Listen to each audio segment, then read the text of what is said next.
In 1587, a dream of English glory was planted on the wild shores of America. 117 souls hoping to carve a home from the vast, untamed wilderness of the New World. This was Roanoke, the Lost Colony. Their small governor, John White, sailed back to England for much-needed supplies. He promised his people he would return swiftly, but fate had other, cruel plans. Europe's wars consumed him. The Spanish Armada blocked all passage, turning 3 years into a slow eternity. Back in America, the settlers waited, unaware that time was their most dangerous, silent enemy. Finally, in 1590, John White's ship broke through the years and returned to the island. He searched the familiar shoreline, expecting desperate relief. But what he found was a silence more profound than any fear. The entire town had vanished overnight. Over 115 people, men, women, children, gone. No bodies, no blood, no sign of a struggle. The human colony simply faded into the vast, unforgiving wilderness. As they searched the eerie silence, they found only one cryptic message. Carved deep into a wooden post, standing sentinel, was a single, terrifying word that offered no comfort, only deeper mystery. Croatoan. John White's heart sank. He knew Croatoan was the name of a nearby Native American island. He desperately searched for any further clue, any sign that his people had willingly left for that neighboring refuge. Then, a final chilling detail emerged.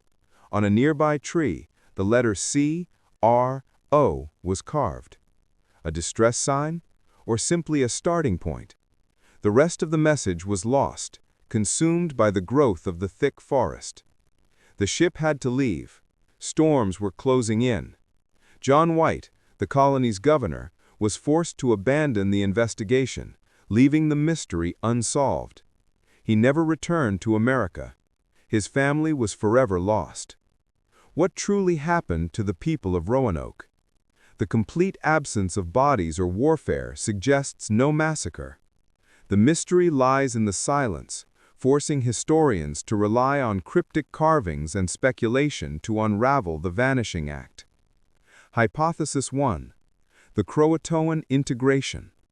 The most popular theory suggests the desperate settlers joined the friendly Croatoan Native American tribe on their neighboring island, assimilating into their culture to survive. This theory is supported by later reports of natives with gray eyes and speaking English words.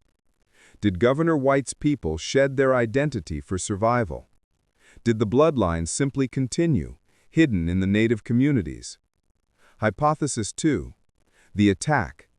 Despite the lack of evidence, a violent attack remains possible. Perhaps the assault was so swift, so brutal, that the colony could leave no signal, no body, no blood stain behind. Were they victims of a rival tribe? Or perhaps a secret Spanish expedition aimed at eliminating the English presence before it took root? The darkness that cloaked their end swallowed all evidence of the perpetrators. Hypothesis 3. The slow death. This is the most agonizing theory. Did the settlers slowly perish from starvation, disease, or a brutal hurricane? Facing utter desperation, they may have simply wandered off to die alone. If they died piece by piece, there would be no massacre site, no fighting. The bodies would simply be reclaimed by the dense forest, leaving no trace for John White to find. Only the terrible, creeping emptiness remained. The ultimate horror lies in the word Croatoan itself. Was it a message of refuge, or was it a final, mocking taunt left by their aggressors, knowing that White would be drawn to the wrong place at the wrong time? 4 centuries later, the question still haunts us. What does it take for an entire human settlement to vanish without a single trace? Roanoke is not just history. It is a profound, terrifying parable of survival and the ultimate power of the unknown wilderness.